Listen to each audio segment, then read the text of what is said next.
It's April 1970. You're 200,000 miles from Earth. Your spacecraft is falling apart, oxygen is leaking into space, and 3 astronauts are running out of time.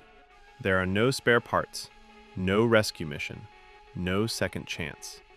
And the thing that helps keep them alive is duct tape. Inside NASA's control room, engineers are scrambling. The carbon dioxide levels are rising in the spacecraft. If they don't invent a solution fast, these men will suffocate. So the engineers dump a pile of random materials on a table: plastic bags, cardboard, a sock hose, and duct tape, and say, build something that works in space. What they create saves the Apollo 13 crew and turns duct tape into one of the most trusted tools in human history. But duct tape didn't start as a space-age miracle. To understand how a simple gray strip of adhesive went from a World War II factory floor to holding together a crippled spacecraft hurtling through space, we need to go back to the beginning, when duct tape was still just a desperate wartime idea that almost never existed at all. Before duct tape, things fell apart, literally. In the early 1940s, the world was at war. Factories are loud, machines are fast, and millions of weapons are being made every day. Soldiers carry ammunition in small cardboard boxes. These boxes are sealed with wax and paper tape. On paper, this sounds fine. In real life, it's a disaster. The tape cracks in the cold, it rips in the rain, and worst of all, it's hard to open. Here's the problem.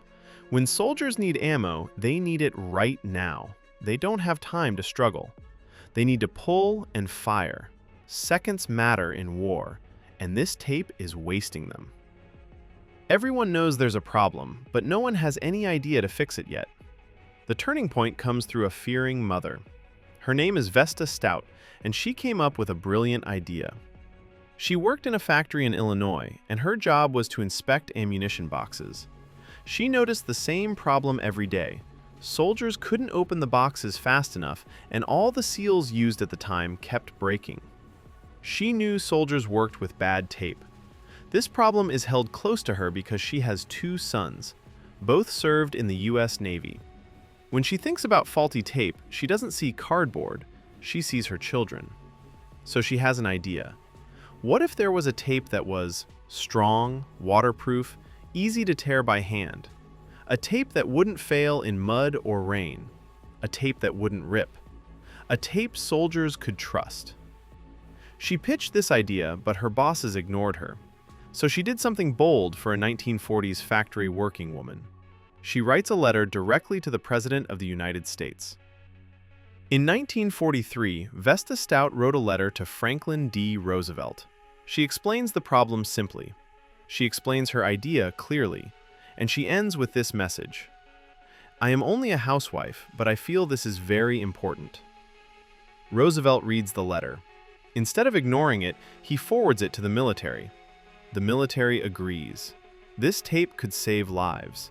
They approve the idea and assign a company to make it, Johnson & Johnson's Permacell division. Vesta's idea is about to become real. Once the military approved Vesta Stout's idea, engineers had a clear goal: make a tape that works anywhere soldiers fight. That meant mud, rain, cold, heat, darkness, stress. The first decision was strength. Paper tape was useless, it ripped too easily. So engineers chose cotton cloth. Cloth had been used for bandages and uniforms for decades. It was flexible, strong, and familiar. Most importantly, it could tear in a straight line without unraveling. Next was adhesion. Glue alone wouldn't work because it becomes brittle in the cold after drying and slippery in heat when wet and humid. So they used rubber-based adhesive, the same type used in medical tape. It stayed sticky in bad weather. It flexed instead of cracking, and it could grip uneven, dirty surfaces. Finally, they added a plastic coating. This layer sealed everything underneath. Water couldn't soak in, mud couldn't break it down, oil and grime wiped right off. Every choice had one purpose: reliability under chaos. Engineers tested it by soaking it, freezing it, pulling it apart, and sticking it to rough surfaces. If it failed, it was redesigned. The result wasn't elegant, it wasn't pretty, but it was simple and worked every time.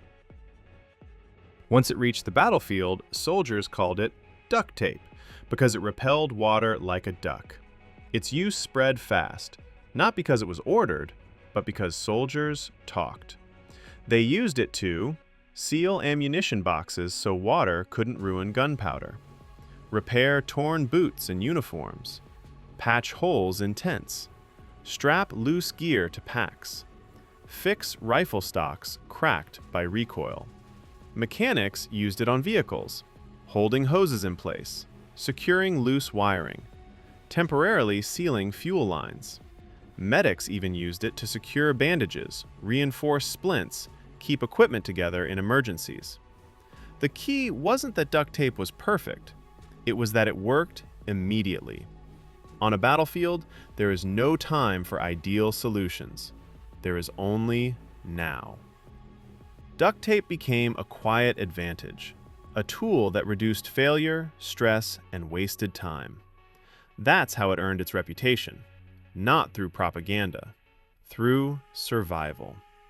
So how did duct tape get its widespread popularity in all aspects of life? When soldiers came home, they brought habits with them, and duct tape was one of them. Veterans used it the same way they always had, fixing farm equipment, repairing fences, sealing leaks, holding broken tools together. Construction workers adopted it next. They liked that it stuck to rough wood, could be torn without scissors, worked even when dusty. Homeowners followed. Broken window? Tape it. Cracked hose? Tape it. Loose furniture? Tape it. This wasn't marketing, it was word of mouth. The tape earned trust by solving real problems cheaply and quickly. Around the 1950s after the war, Americans began installing central heating systems. Air ducts needed sealing. Workers noticed duct tape could seal seams quickly. So manufacturers recolored it silver and marketed it as duct tape. Here's the irony. Duct tape is actually bad for ducts. Heat dries the adhesive. The seal fails over time. But by then, the name didn't matter. People weren't buying duct tape for ducks. They were buying it because it was duct tape, a universal fixer. And that's how duct tape made its way into space. NASA didn't choose duct tape because it was famous. They chose it because it was predictable. In space, materials must flex without snapping, stick without hardening, work in extreme temperature changes. Duct tape met those requirements, and this is what is known as duct tape's most famous use. During Apollo 13, engineers faced a life-or-death problem. Carbon dioxide filters didn't match the spacecraft. They needed an airtight seal, fast. Duct tape was one of the few materials astronauts already had that could reliably seal irregular shapes. NASA engineers designed the fix. Astronauts built it. That success cemented duct tape's status, not as a joke, but as a legitimate engineering tool. By the late 20th century, duct tape meant something specific. It meant ingenuity, improvisation, making it work with what you have. It showed up in pop culture because everyone understood it. If duct tape couldn't fix something, nothing could. That reputation didn't come from ads. It came from decades of trust.